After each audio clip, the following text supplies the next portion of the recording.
glaciers of Alaska's Inside Passage, where help is days away, Cabin 642's surveillance footage revealed a nightmare in white uniform. From the depths of my collection, the Nightmare Maestro presents a chilling tale where the most dangerous predators aren't monsters in the dark, but those in uniforms, armed with keycards and authority. Elena Matthews had always prided herself on being observant.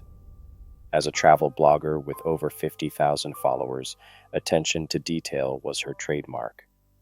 But even she couldn't pinpoint exactly when the watching began. Standing at the Northern Jewel's pristine white railing, she filmed the departure from Seattle's harbor for her blog.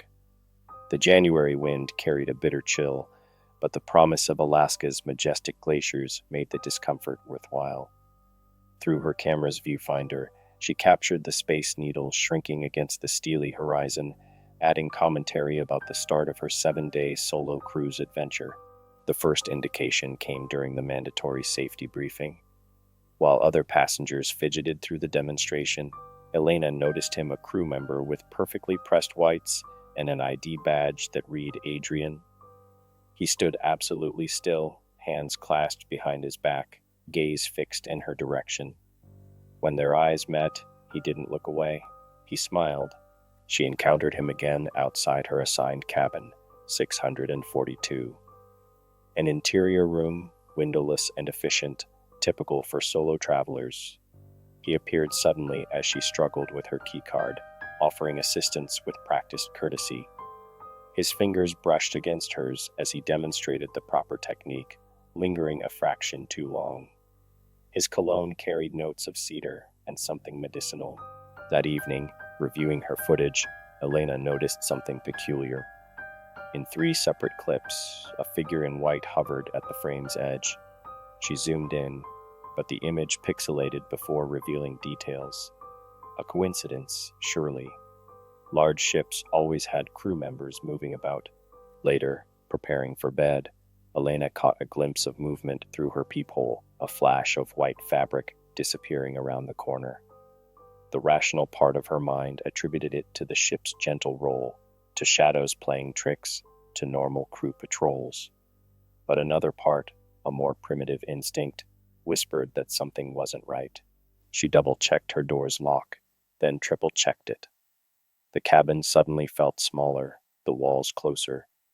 The ventilation system hummed steadily, but Elena could have sworn she heard something else, soft footsteps, perhaps, or the whisper of fabric against carpet. When she finally drifted off to sleep, her dreams were filled with endless corridors and the sensation of being followed. She didn't notice that her cabin's peephole had been reversed. The second day dawned with an unsettling crimson sunrise.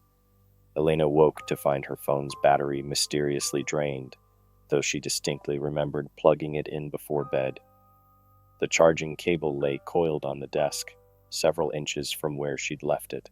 During breakfast in the diamond dining room, she noted the morning's peculiarities in her travel journal. The cabin's strange atmosphere had followed her into sleep dreams of suffocating pressure and watching eyes. She'd woken several times to the sensation of someone standing in the darkness, only to find herself alone. A family at the adjacent table discussed the weather forecast with nervous glances toward the windows. A massive storm system was approaching from the Gulf of Alaska, promising 20-foot swells and gale-force winds. The ship would attempt to skirt its edges, but passengers should prepare for rough seas. Elena used the morning to explore the ship, documenting its amenities for her blog. The Northern Jewel boasted 13 decks, 6 restaurants, 3 pools, and enough hidden corners to lose oneself for hours. She found herself mapping escape routes, noting security camera positions, memorizing the locations of emergency phones, travel safety tips for her followers, she told herself. In the Coral Lounge, she overheard a heated conversation between 2 crew members. Something about unauthorized access attempts in the passenger cabins, security protocols being updated.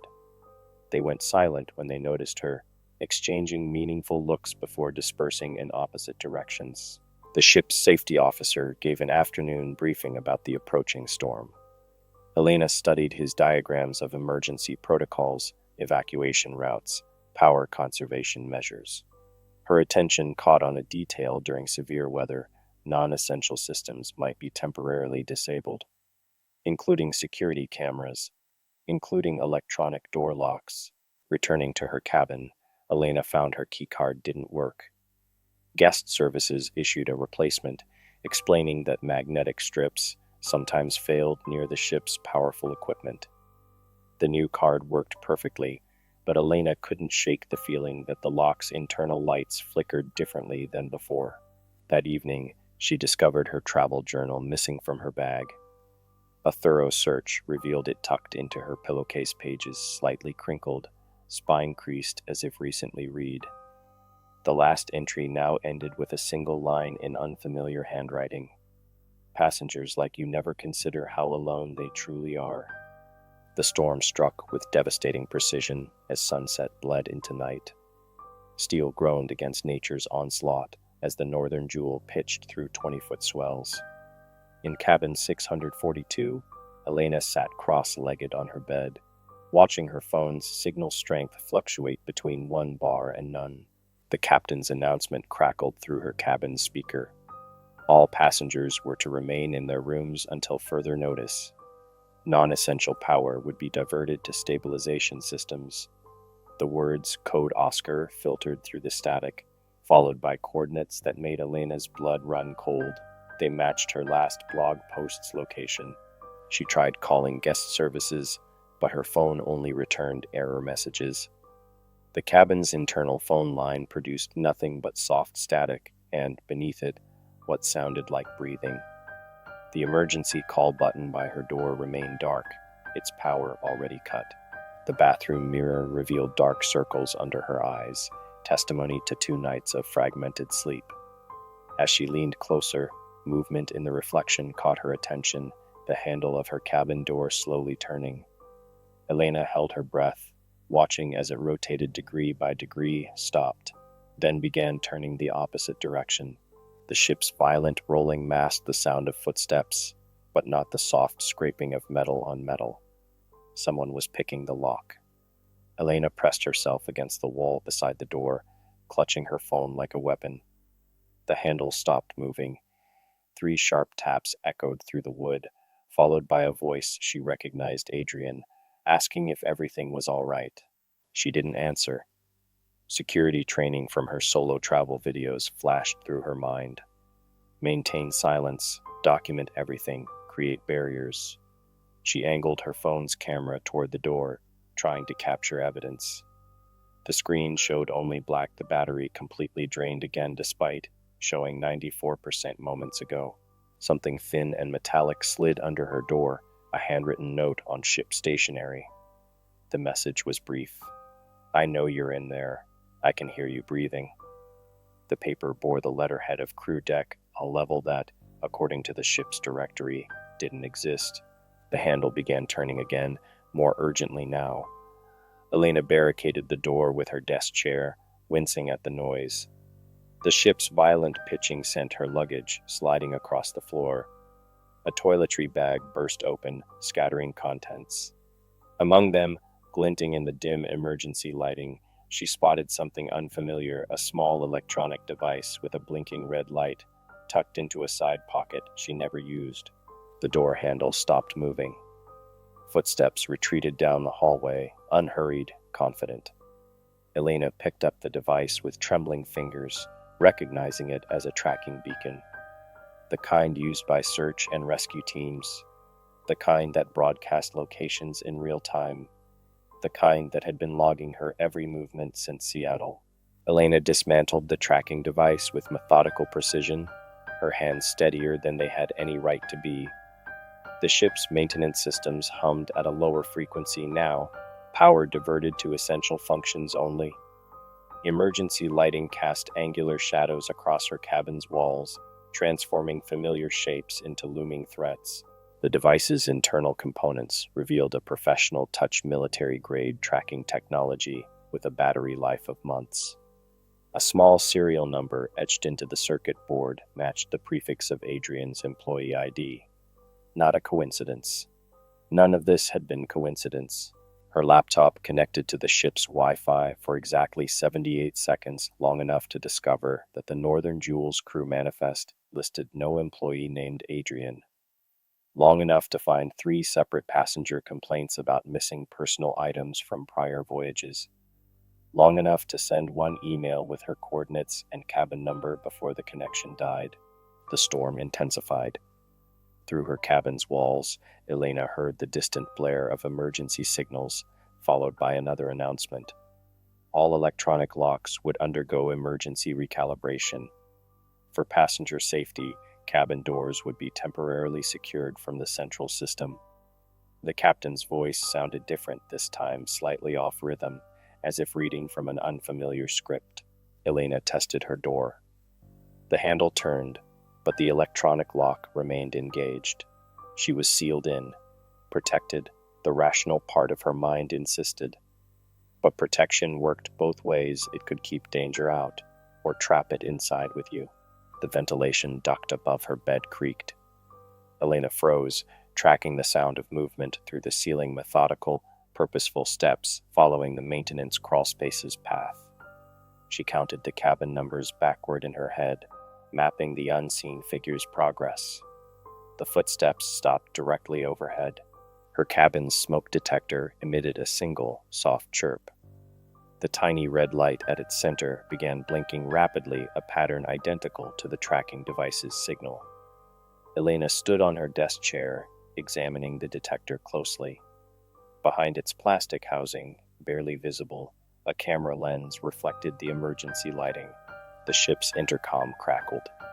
Elena expected another announcement, but instead heard fragments of a conversation. 2 voices discussing cabin numbers, passenger locations, security override codes. One of the voices belonged to Adrian. They were working their way systematically through the deck, testing door locks, looking for specific targets. A new sound cut through the white noise of the storm, the distinct electronic chime of her cabin's lock disengaging. Elena grabbed the disconnected tracking device, calculating angles, escape routes, weapons of opportunity. The handle began to turn. The Northern Jewel pitched violently starboard, and for 3 precious seconds, the emergency lights went dark. Those 3 seconds of darkness changed everything. Elena's body moved on instinct, muscle memory from countless self-defense classes taking over. She wedged the tracking device's sharp-edged circuit board into the electronic lock's housing, ignoring the bite of metal against her fingers. One sharp twist, and sparks cascaded from the mechanism. The door burst open. A figure in crew whites lunged through the darkness, not Adrian, but someone of similar build. Elena caught a glimpse of a medical insignia, a flash of latex gloves, a surgical mask pulled up over the nose. The ship rolled again, sending her attacker off balance. Training kicked in. She dropped her center of gravity, using the intruder's momentum against them. They crashed into her desk together. The impact scattered her belongings, sending her camera equipment clattering across the floor. The lens shattered, fragments glinting like stars in the emergency lighting.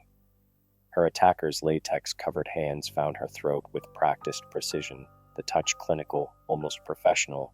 Elena's questing fingers found her tripod. The aluminum connected with her attacker's temple, buying her precious seconds.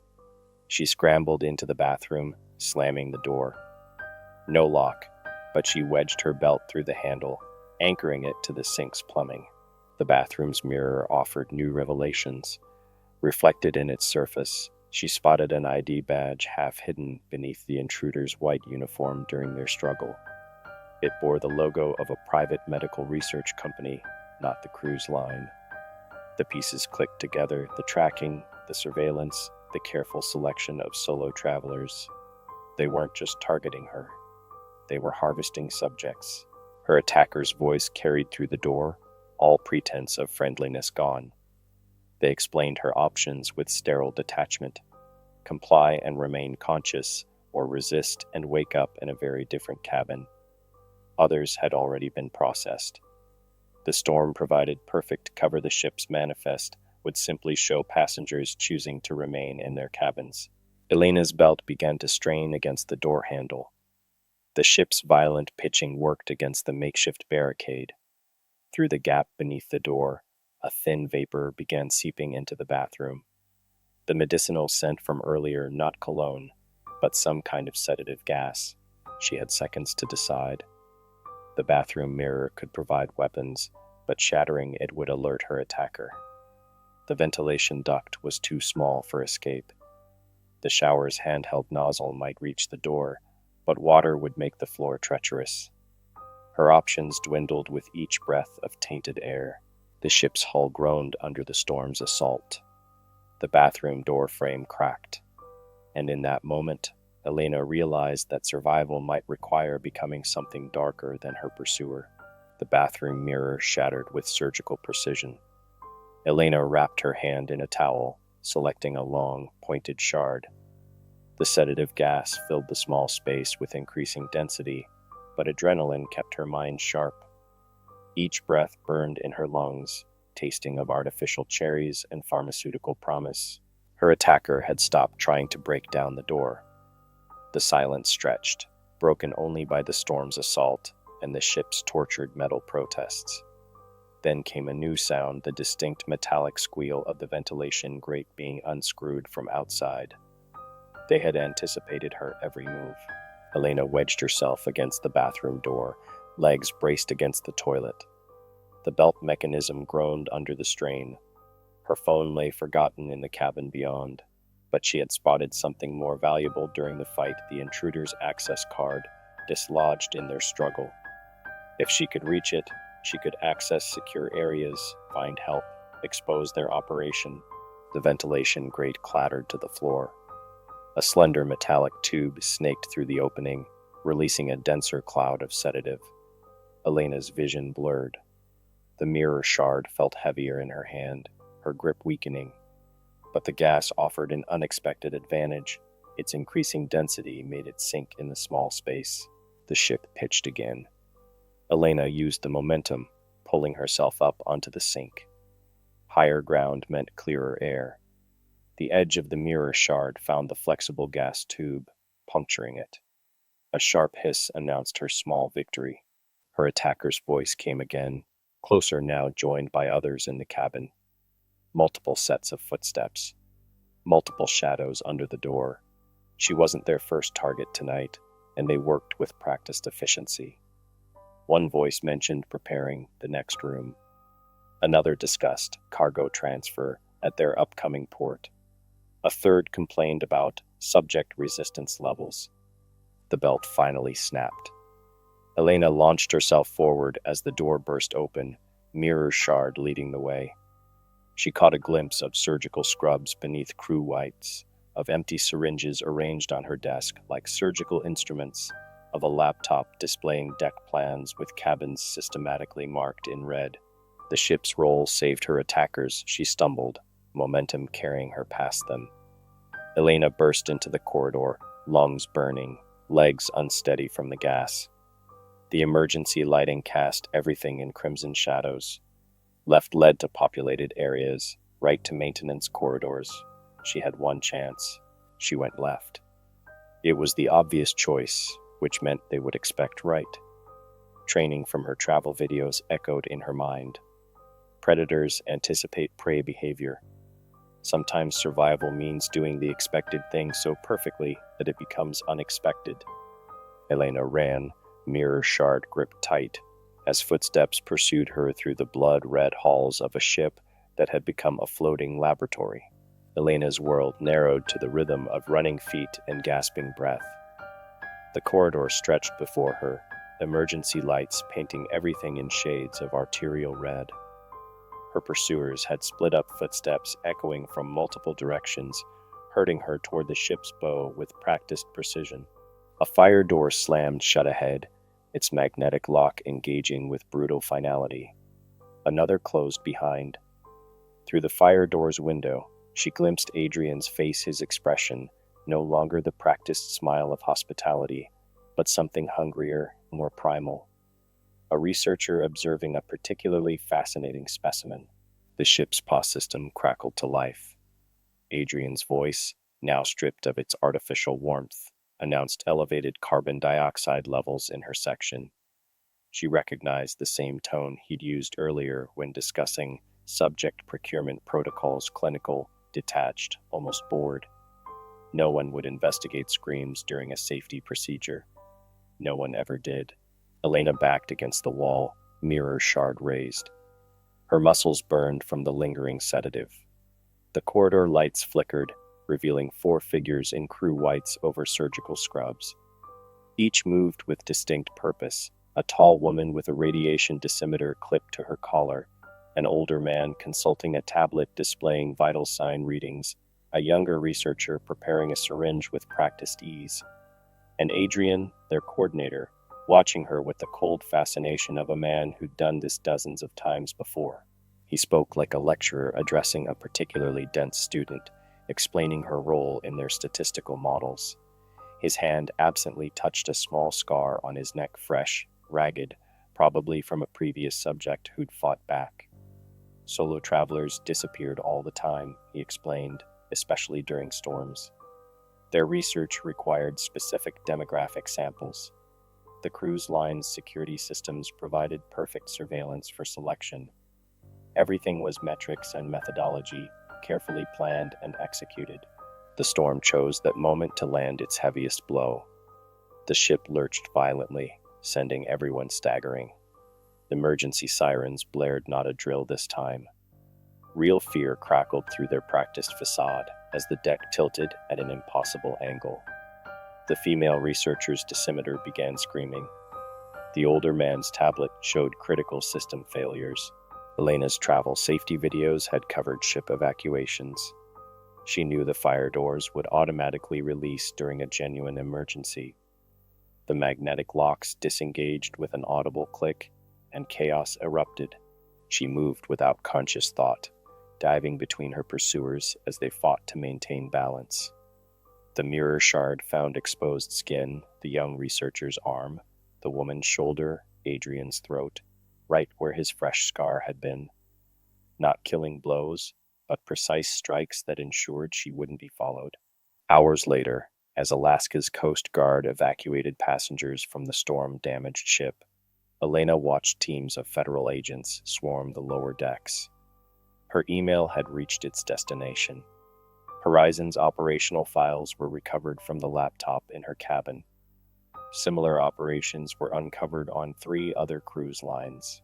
The official story cited a rogue medical testing operation, now shut down. Cruise line officials denied all knowledge. Insurance claims were processed. Passengers received compensation. The industry implemented new security protocols. But Elena knew better. She'd seen the clinical efficiency in their movements, heard the practiced authority in their announcements. This wasn't rogue, it was refined, perfected, and somewhere, on another ship, in another ocean, someone was watching passenger manifests, looking for solo travelers, calculating acceptable losses. The knowledge followed her home to Seattle, wrapped itself around her nights. And when the unmarked package arrived containing her damaged camera, now repaired, with a note in Adrian's handwriting thanking her for her invaluable contribution to medical science, Elena finally understood. She hadn't escaped. She'd been released. They had all the data they needed. If tonight's tale has you reconsidering that solo cruise vacation, remember the most dangerous predators aren't lurking in dark waters, but behind professional smiles and official credentials.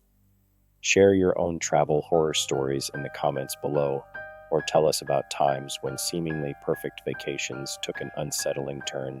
Don't forget to follow the Nightmare Maestro for more tales where the real monsters hide behind uniforms and security badges. After all, there are countless other stories where safety protocols aren't designed to protect you. Until next time, travel safely. And remember, sometimes the most dangerous waters are the ones you've already paid to enter.